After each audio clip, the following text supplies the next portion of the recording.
cardiovasculare responses to muscle stretching, a systematic review and meta-analysis.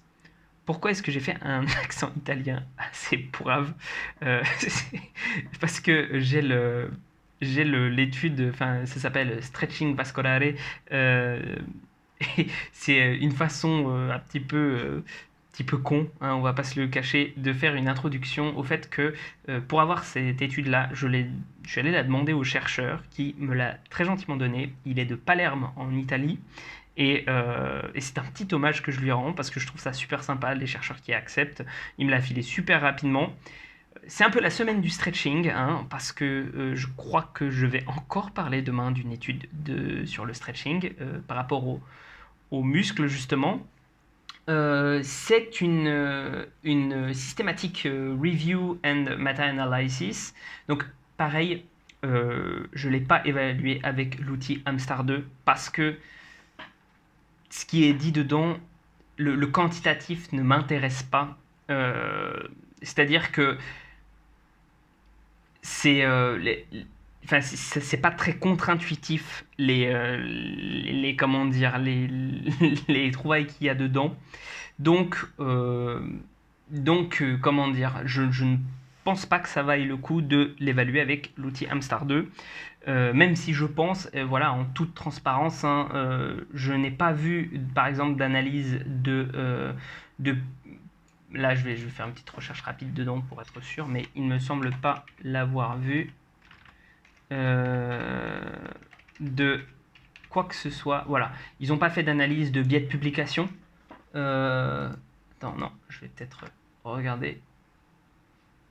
Oui, bah voilà, ils ont, ah, quoique, ils ont quand même fait une semi-analyse pour biais de publication. Bon, ils disent qu'il n'y avait pas assez d'études pour en faire une. Bref, je pense que, de façon générale, sans l'avoir évalué avec l'outil Hamstar 2, la méta-analyse est relativement correcte, mais de toute façon, comme c'est fait sur très peu d'études et sur les effets sont pas, voilà, j'y mettrai pas toutes mes billes non plus. Bref, c'est la longue introduction, mais de quoi ça parle? Eh bien, en fait, ils ont essayé de regarder ce que ça donnait, le côté effet en fait du stretching, donc ouais, simplement du stretching, quoi, enfin des étirements, voilà, sur tout ce qui est cardiovasculaire endothélial. Et ils se sont rendus compte que le stretching, donc il y a eu deux méta-analyses en fait en une. Hein. Il y a eu d'abord les single sessions. Donc single sessions, c'est quand tu n'as qu'une seule intervention en fait, donc que ça s'est fait qu'une seule fois. Donc c'est les effets qu'on appelle en anglais acute, aigu en français, mais à chaque fois je retrouve pas le terme, c'est ponctuel, voilà, c'est ça. C'est des effets ponctuels, et puis après on a les effets longitudinaux, donc qui sont un petit peu différents.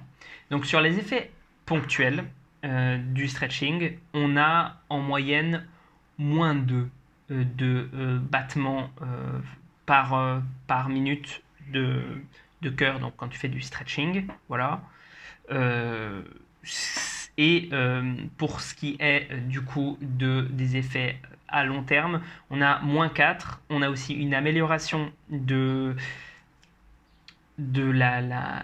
l'élasticité, on va dire, de tes artères, de tes vaisseaux sanguins, et éventuellement, mais alors ça c'est beaucoup plus flou, une meilleure des indices sur le fait qu'on ait une meilleure extraction de l'oxygène. Bref, tout ça pour dire que faire du stretching, il semblerait, peut-être par les effets mécaniques, vraiment du stretching, donc vraiment étirer, c'est ça qui fait la chose et pas juste agir sur ton système nerveux.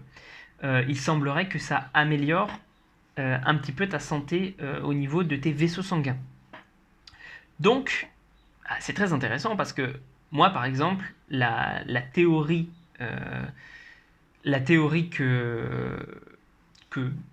qui est chère à mon cœur, que Mathias m'a fait découvrir vis-à-vis des étirements, c'est qu'en fait, c'est plutôt une affaire sensorielle, c'est-à-dire de système nerveux, ça agit sur ton système nerveux, ça agit pas réellement sur l'élasticité de tes tissus musculaires.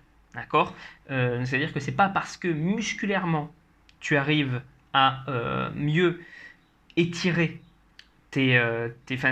avoir plus de longueur, on va dire, qui se rajoute grâce aux étirements, que c'est pour ça que tu as plus d'amplitude. Non, c'est plutôt parce que nerveusement, tu réussis à désactiver certains muscles, tu réussis à désactiver les mécanismes de la douleur pour aller plus loin, en fait. Donc, là, il semblerait que il pourrait y avoir un effet mécanique, du coup, du stretching sur la fonction endothéliale. Alors, je pense pas non plus qu'on puisse vraiment éliminer non plus le côté sensoriel, enfin le côté nerveux, parce que il se peut aussi que comment dire, les vaisseaux sanguins ils sont aussi contrôlés par des nerfs, donc c'est peut-être le fait qu'on ait perdu en rigidité, gagné en élasticité, ce qui est quelque chose de très positif pour la santé à long terme. Si tes artères sont pas rigides, elles sont en meilleure santé. Peut-être que c'est lié à tout simplement la détente générale que peuvent apporter des étirements. Voilà. Mais si c'est mécanique, pour le moment on ne peut pas le savoir, c'est pour ça que je dis que c'est une méta-analyse assez hypothétique, on gagnerait à avoir plus d'études là-dessus. Si c'est mécanique, alors c'est possible aussi que ce soit le cas quand on fait de la musculation. Parce que quand on fait de la musculation, eh bien, on étire nos muscles, on les met dans des positions étirées avec de la force. Donc c'est un peu comme des étirements finalement, mais en plus plus. Et d'ailleurs, c'est celle que j'aimerais bien voir si elle est en open access pour en faire la review demain, parce qu'il y a une méta-analyse récente qui est sortie, enfin je ne sais pas si elle est récente, mais en tout cas elle est passée récemment chez Brad Schoenfeld sur son compte, qui montre que on n'a pas forcément de différence entre le stretching et la musculation en termes de gain de souplesse. Donc si c'est mécanique, encore une fois, eh bien peut-être que faire de la musculation, ça veut dire que on améliore quand même de façon considérable notre santé cardiovasculaire, même d'un point de vue mécanique. Donc que cardio et muscu sont complémentaires. Et ça c'est cool. Du reste, quand même, on a vu que sur une seule session, le rythme cardiaque descend. Et ça, traduit autrement, ça veut dire le stretching, en faire après ta séance, ça ne t'aidera peut-être pas à comment dire, à faire de la je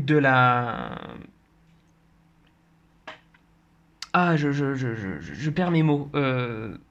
À mieux récupérer tes courbatures, voilà, parce qu'on parle souvent de mieux récupérer des courbatures quand on fait du stretching.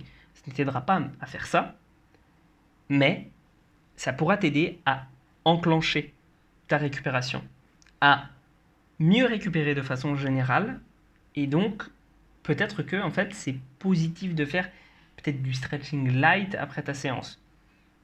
Bon, voilà, c'est pas non plus, je pense, un effet fou, mais par exemple, si tu as besoin de te remettre dans une ambiance calme après avoir fait une séance aussi ultra balèze, peut-être que faire un petit peu de stretching, c'est pas si mal. Après, moi, j'aurais tendance à pas forcément le recommander parce que je pense que tu peux avoir d'autres méthodes pour revenir au calme. Mais ça peut très bien marcher pour certaines personnes. Voilà. Et sur ce, je pense que j'ai un peu tout dit. Prends soin de toi et on se retrouve pour une prochaine vidéo.